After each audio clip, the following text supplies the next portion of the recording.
Soy Sandra Frustagli, profesora asociada de Derecho del Consumidor en la Cátedra de la Facultad de Derecho de la Universidad Nacional de Rosario. Hoy vamos a conversar sobre dos prácticas de comercialización que son muy frecuentes en el mercado y frente a las cuales el consumidor debe estar atento, ser consciente y conocer sus derechos para poder protegerse y ejercerlos además adecuadamente. Me estoy refiriendo en primer lugar a la oferta y en segundo lugar a la publicidad. Es habitual que a través de distintos medios de comunicación constantemente recibimos ofertas, o sea, propuestas de contratos que nos trasladan las empresas, los proveedores de bienes y servicios, proponiéndonos la comercialización de sus productos, de sus servicios. ¿Cómo sabemos si estamos ante una oferta?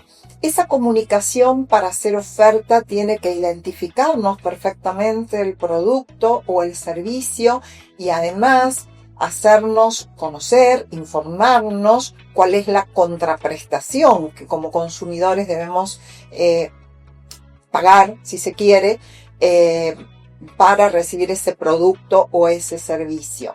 Cuando están esos elementos, esa comunicación recibida es realmente una oferta y nuestra legislación, nuestra Ley de Defensa del Consumidor y el Código Civil y Comercial, para proteger la confianza que el consumidor deposita en esa comunicación recibida, le asigna a ese elemento fuerza obligatoria. Es decir, que los proveedores, las empresas que hacen este tipo de comunicaciones con una perfecta identificación del bien o del servicio y del precio a pagar y a veces hasta de las condiciones de pago y de las cantidades disponibles en stock, deben cumplir con esa oferta si el consumidor la acepta.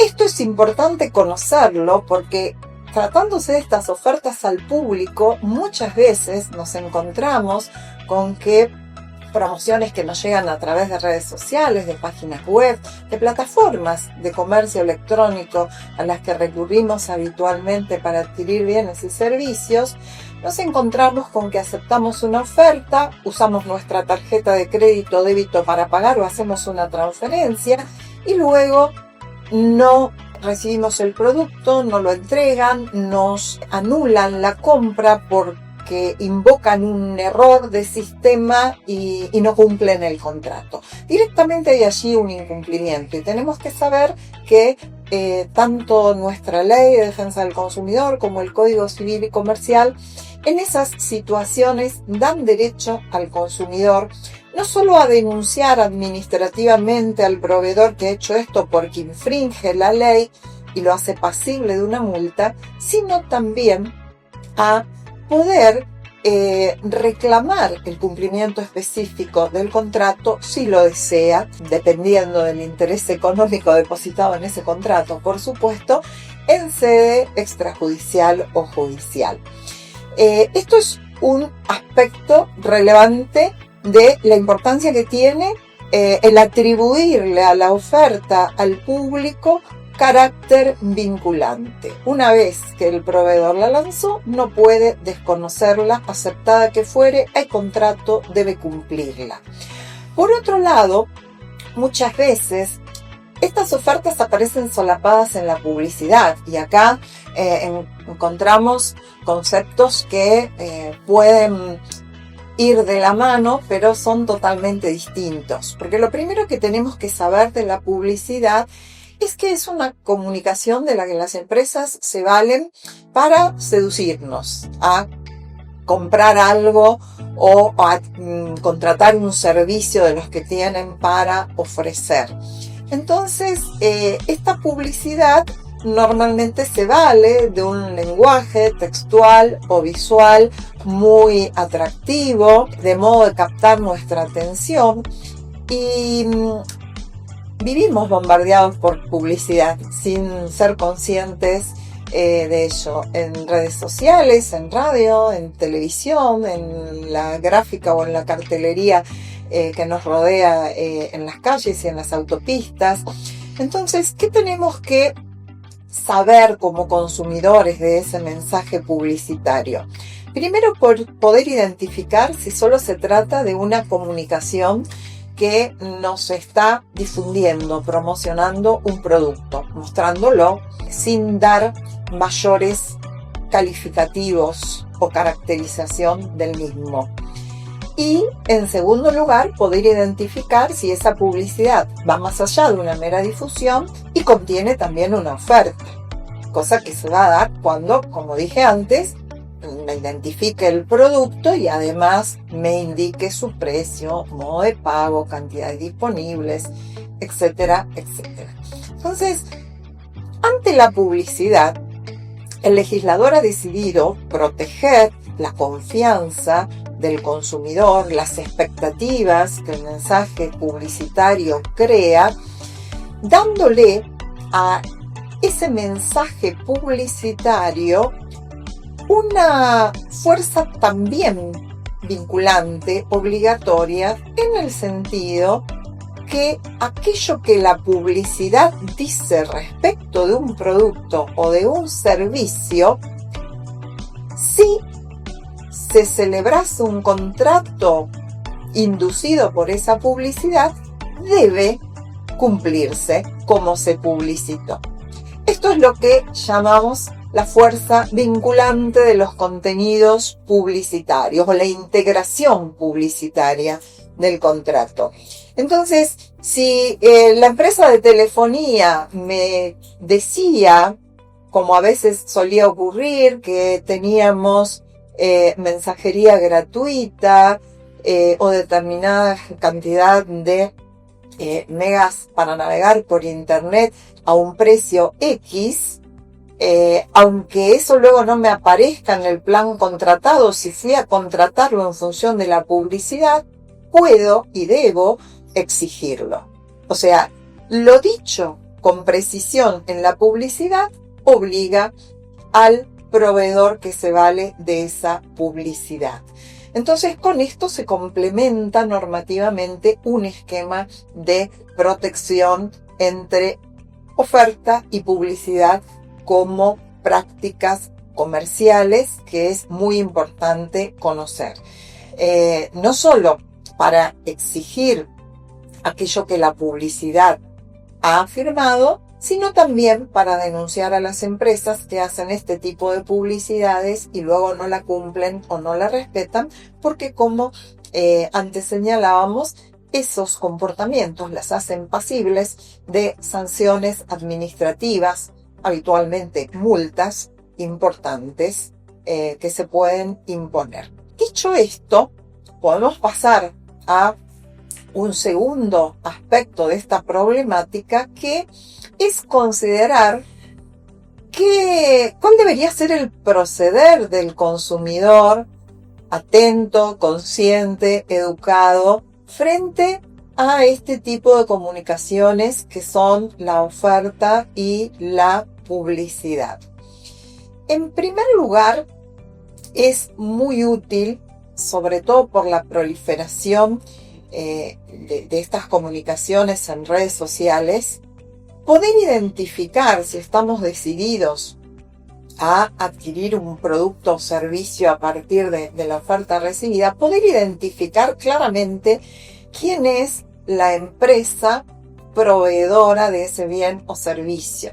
O sea, quién está detrás de ello, que encontremos un nombre, que encontremos una dirección, un teléfono, un mail de contacto a quien poder tener como interlocutor y eventualmente a quien poder reclamarle el cumplimiento.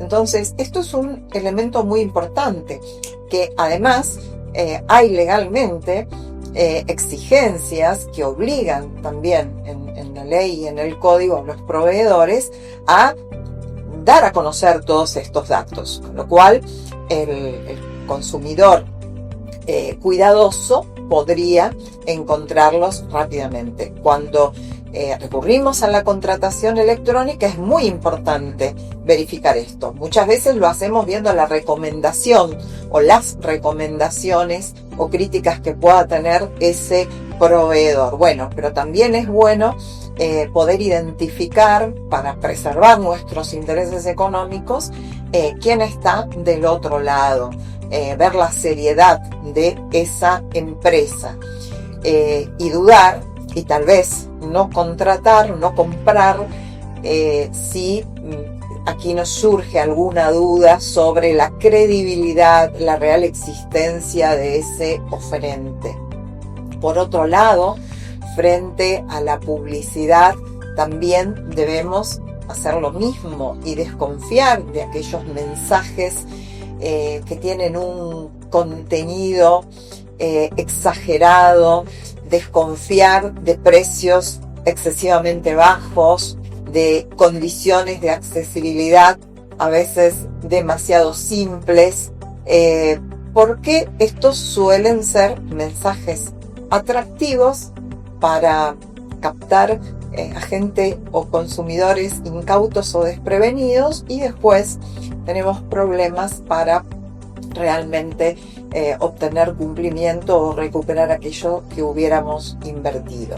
Entonces hay que estar particularmente atentos frente a la proliferación de ofertas, frente a la proliferación de publicidades. Y respecto de la publicidad, también un aspecto que como ciudadanos ya debemos tener en cuenta, y al margen de nuestros intereses económicos como consumidores, son otros derechos los que debemos poner en crisis, y es ser observadores, buenos observadores de aquellos mensajes publicitarios que tienen un contenido que puede estar reproduciendo quizás estereotipos de género que ya debemos ir superando, y entonces nos encontramos ante una publicidad discriminatoria, por sexista.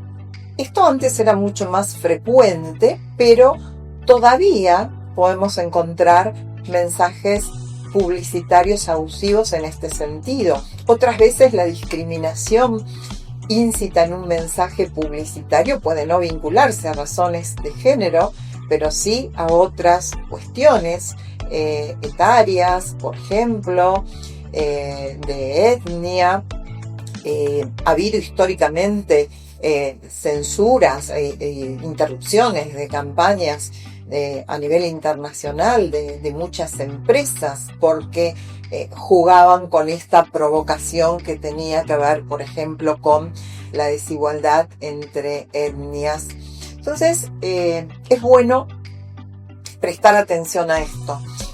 No hace muchos años atrás, aquí ante las quejas, se interrumpieron campañas publicitarias de diversas marcas de bebidas alcohólicas porque se habían visto en ellas mensajes sexistas, de alguna manera, para dar un ejemplo.